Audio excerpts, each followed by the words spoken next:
guys. This is a trailer clip with Devon Gray and the Black Airbender. We've already done a part 1. This is a trailer clip from part 2 we did recently. I'll be airing the full episode very soon.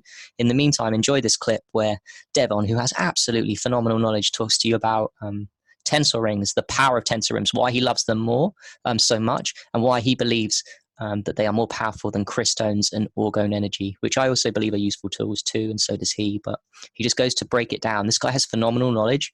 Please enjoy this episode trailer, and I look forward to airing the full episode very soon and doing many more, a series with Devon, the Black Airbender. Peace. And literally plant it next to the 5G tower. So instead of whatever negative frequency it emits, it'll emit more harmonious frequency in that sense, because that's what tensor ring does. It doesn't even, you see, that's a beautiful thing about tensor rings. It doesn't destroy any quote unquote negative ions that that isn't quote unquote life thriving. It literally harmonizes it, and it uses it because it understands that it's energy itself. So why not just flip the script instead of discarding it? Because energy cannot be destroyed nor created. So, and that's also the power of the breath. That's what the power of the breath taught me in that sense as well. Yeah, that's powerful. You just said that. You can't, it's transmuting it, isn't it? And here's the problem with that in a way. If you're coming at it from the angle of dogma and science, you're like, but it's not taken away then, like you just said, the ions, it's not taking them away. But you can't see that actually it's like scalar waves. Tensor is transmuting it. You can't see that shit. We don't have the technology mainstream yet, technology to see that shit. So yeah, it'll always be people that are going to criticize this stuff and say, oh, it's all imaginary. Tensor rings and orgone and crystals are all bullshit. Grounding is bullshit. Right. The closest thing to the thing you can see is tensor rings under GDV imaging, where they put a magnet, and you see the ions that is coming off the magnet is really harmonizing with the tensor rings. So you can literally see the electrons. Like a vortex. You don't have a vortex. Like a vortex, of course. Yes. Yes.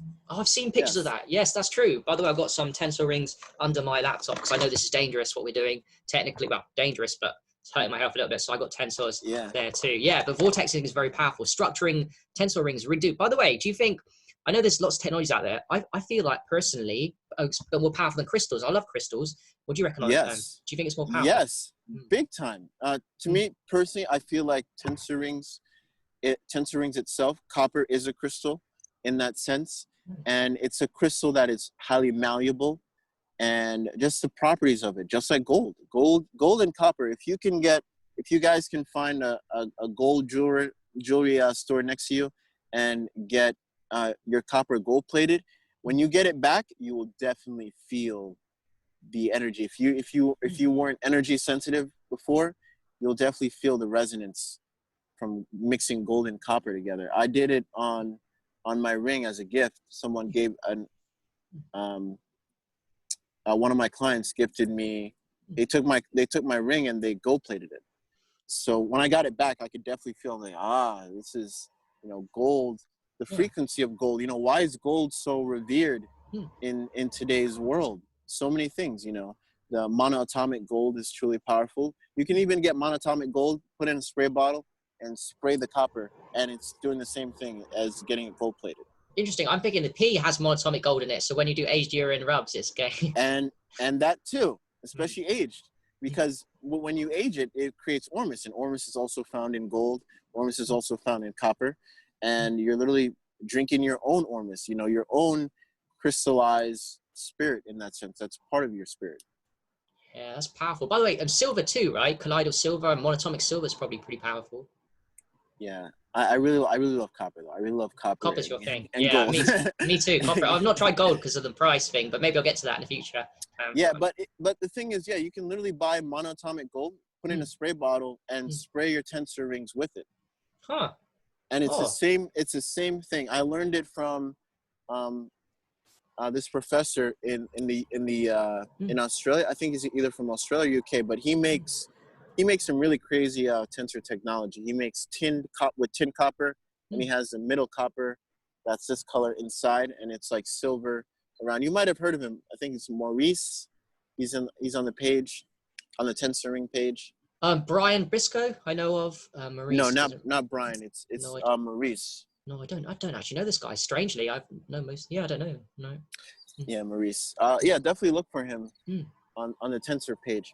Mm. But yeah, the thing is, with crystals, here's the thing. When with ancient Egypt used crystals mainly for their water. They never really it's like you're ripping something from earth that shouldn't be ripped in that sense.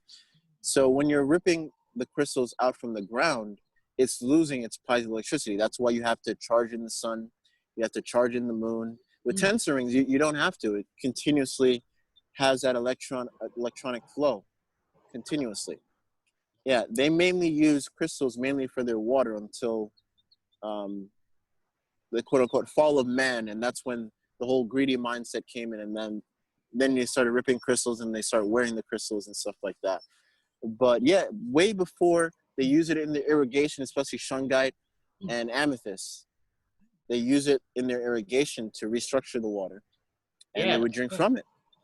Wow, that's so cool. Yeah, you're right. And tensor rings, just to explain to people, they're copper, but it's copper designed in a special way. There's a specific length too, right? It's not just copper, although copper is powerful. It doesn't, am I right in thinking copper doesn't activate its piezoelectricity as powerfully as when it's tensored? When it becomes a tensor ring and it's take the measurements, it's made specially, then the piezoelectricity comes like magnifies, like those electrons Right. really push out. Right, because you're literally twisting it, which is when you look at it twisted. I look at it twisted. I'm thinking about literally the spine as well, and the quote unquote kundalini energy.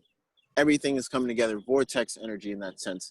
Because copper itself is already high has a high piezoelectricity. So when you're twisting it, you're sending any energy that it has coming off of it. You're redirecting it and focusing it even more towards a certain direction, and that's what gives the tensor rings its power. Oh, I love that. Yeah. Do you have to go? If we do, then we can do No, another. Okay. I'm good. Yeah, no, you're so right. And it's I love that. So yeah, you're twisting it and then it's making it, charging it like into one point. And then of course, actually, I really do think the length too. So they cut it at a certain length. If you do the lengths wrong, it kind of reduces its power a lot. So the length and the twisting makes this, when you touch it, it feels way more than crystals to me. And also orgone. I mean, I do have orgone. I do believe it works. I just don't notice it as viscerally as Tensor. Tensor really is my absolute favorite, like yourself. I'm addicted to it. Yeah, I love tensor. The fact that it harmonizes the energy, and in terms of some orgone pyramids, they found that if you do put on the Wi-Fi, some orgone pyramids make it worse. In that sense, you have to. I forgot the science behind it, but what it does is it emits whatever energy that certain Wi-Fi routers are emitting. It's kind of making it worse in that sense. So then when I found out about the tensor, that the tensor just harmonized it regardless, then that